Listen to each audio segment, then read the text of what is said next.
MP police ये action लेती है कि भाई ये जो लड़ाई है ये तो अब जातिवाद में आ गया, ये तो हिंसक रूप ले सकती है, इससे तो माहौल बिगड़ सकता है, तब जाकर वो नोटिस देता है भीम आर्मी के सेनाओं को भी, वकील को जाता है कि नहीं खैर ये खबर छपी नहीं है।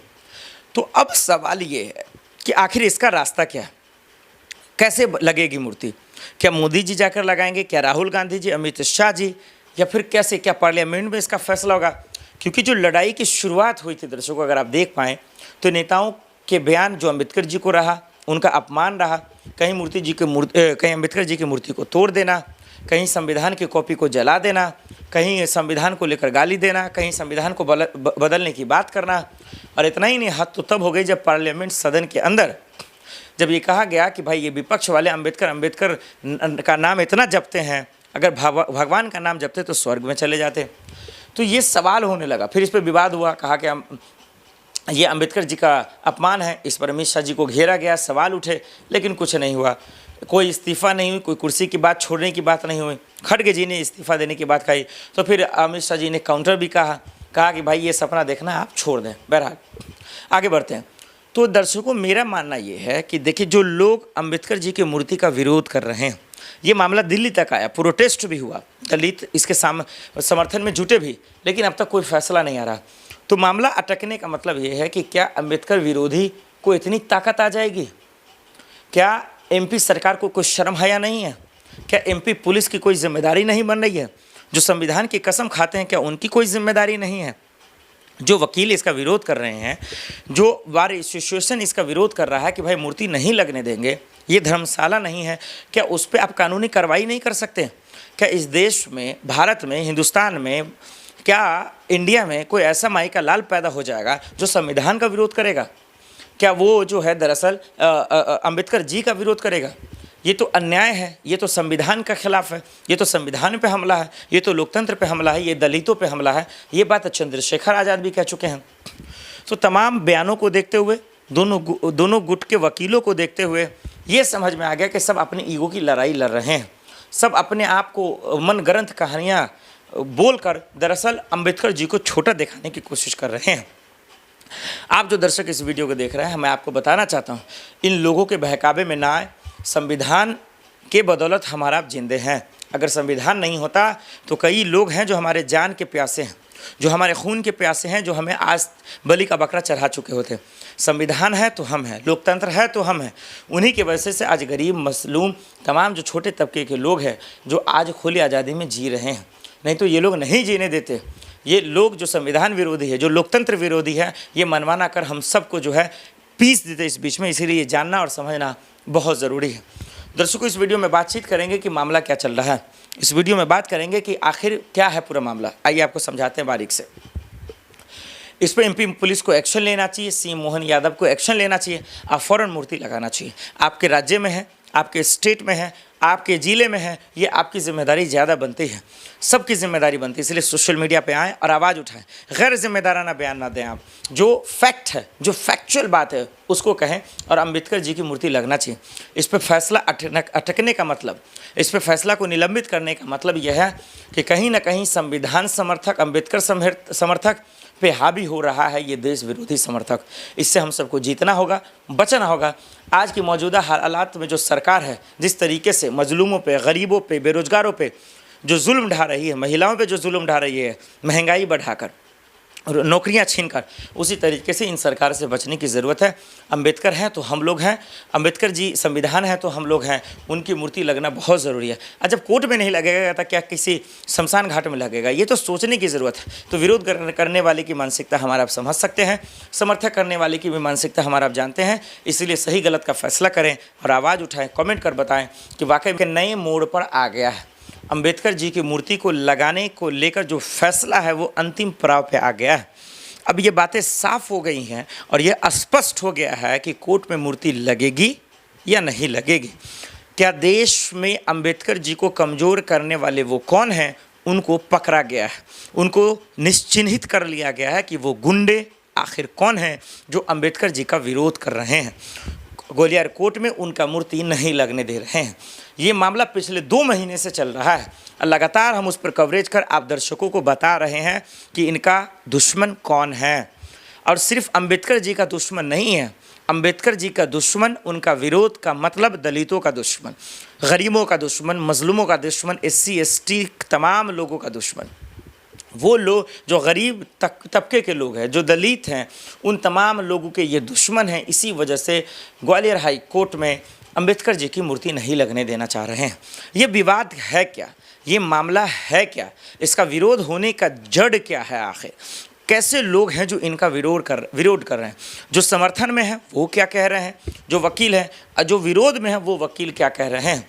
इसको आप अगर समझ लेंगे और जो अंतिम फैसला हुआ उसको अगर आप समझ लेंगे तो आप ये समझ जाएंगे कि मध्य प्रदेश के ग्वालियर कोर्ट में आखिर अंबेडकर जी की मूर्ति न लगने के पीछे का असली सच क्या है, ये हम आपके सामने रखेंगे। CM मोहन यादव का रोल क्या है, वहाँ की पुलिस का क्या है, ये तमाम चीज़ हम आपके सामने रख देते हैं, पूरा मामला समझा देते हैं।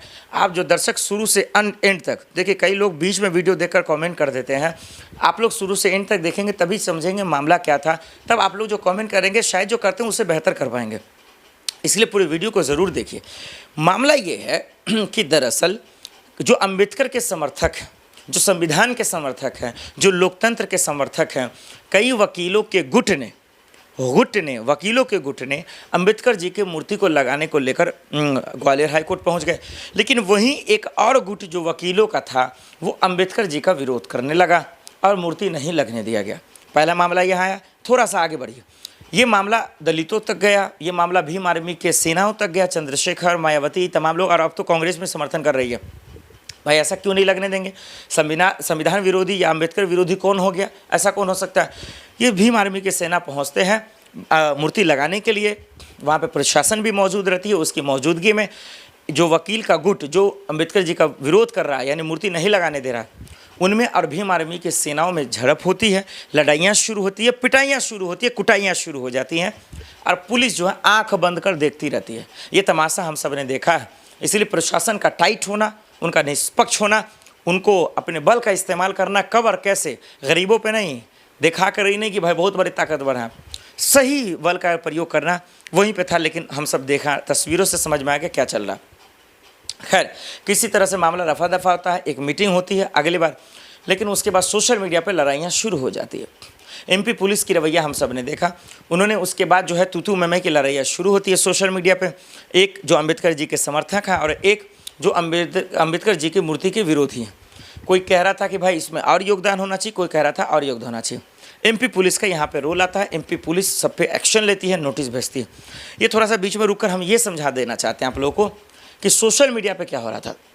यानी जो अंबेडकर जी की मूर्ति का विरोध कर रहा है, वो वकील का ये कहना था कि सिर्फ अंबेडकर जी ही संविधान के रचनात्मक नहीं है, उनके कर्ता धर्ता नहीं है, उनमें योगदान और भी कई लोगों का था, बहुत सारों का उन्होंने नाम दिया।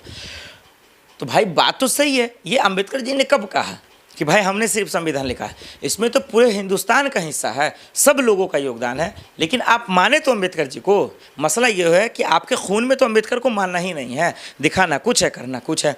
ये है लड़ाई की असली वजह। उसके बाद MP पुलिस और ये तमाम लोग क्या करती है, वो फंस ही नहीं, बुरी तरीके से फंस चुके हैं। जिस तरीके से 64 पन्नों का जो रिपोर्ट आया है, और एक नहीं दो नहीं, जिस तरीके से लगभग 50 के आसपास गवाह यानी चश्मदीद के बयान दर्ज किए गए हैं, यकीन मानिए यशवंत वर्मा का पोल नहीं खुला, उनकी काली करतूत हम सबके सामने आ गया। और ये भी समझ में आ गया कि इस देश में जितना बड़ा आप स्कैम करेंगे, इस देश में जितना बड़ा घोटाला करेंगे, इस देश में जितना बड़ा बेईमानी करेंगे, आपको बचाने वाले भी उतने ही आ जाएंगे। आपको इतनी खूबसूरती से बचाया जाएगा, आपको इतना आराम से बचाया जाएगा कि लोगों को यकीन ही नहीं होगा कि आप चोर हैं, यकीन ही नहीं होगा कि आप एक नंबर के गद्दार हैं। क्योंकि जितनी सफाई से बेईमानी की गई है, जितनी सफाई से घोटाला किया गया, जितनी बेईमानी से लोगों के उम्मीदों पे पानी फेरा गया, दर्शकों ये रिपोर्ट को देखकर आपके होश उड़ जाएंगे। यकीन मानिए, इस वीडियो में बने रहे। जिस रिपोर्ट का हमारा आप इंतजार कर रहे थे, जिस गवाह का हमारा आप इंतजार कर रहे थे, और गवाह कोई और नहीं, सरकारी गवाह है। दर्शकों अब समझिए आप कितना बड़ा ये मामला है, और इस मामले पे ये बेशर्म मीडिया चुप खामोश है। ये शुक्र मनाइए सोशल मीडिया का जो बार बार इस मसले पर चर्चा कर रहा है और बेखौफ होकर, निडर होकर ये सवाल पूछ रहा है कि यशवंत वर्मा साहब जो जस्टिस हैं, इलाहाबाद हाईकोर्ट में इस वक्त वो खुद कहते थे भैया ये मेरा पैसा नहीं है, ये जो नोटों की गड्डी जली है, जो अध कचुए पैसे भी बचे हैं, अध चले पैसे, वो मेरा नहीं है, मैं वहाँ था ही नहीं, मेरा परिवार नहीं था। क्या सफाई से उन्होंने बयान दे दिया। वैसे भी देश की जनता मासूम है। अब भोली भाली जनता पे ये बेशर्म मंत्री, ये नेता, कुछ जज भी अब शामिल हो गए, खेलने की कोशिश कर रहे हैं। लेकिन मासूमों से खेलने का अंजाम इस रिपोर्ट से समझ में आ जाएगा। देश की जनता को धोखा देने का अंजाम इस वीडियो में समझ में आएगा। आइए दर्शकों समझते हैं इस पूरे मामले को और आपको समझाते हैं कि मामला है क्या, क्या चल रहा है, और आपको खोलकर बताएंगे कि किस तरीके से ये तमाम चीज़ें होती नज़र आ रही हैं और कौन है इसके पीछे, कौन क्या करना चाहता है, आपको बताते हैं। सबसे पहले समझिए पूरा मामला क्या है, रिपोर्ट क्या आई और सवाल और गवाह क्या कह रहे हैं। माफ़ कीजिए। और आप दर्शक जो प्यार दे रहे हैं फॉरएवर न्यूज़ में जुड़कर, वो दर्शक भी इंसाफ करें कि कौन इसको बचा रहा है, बचाने वाला कौन है आखिर। क्या बचाने वाला सिस्टम को खरीद चुका है? क्या बचाने वाला जो है दरअसल वो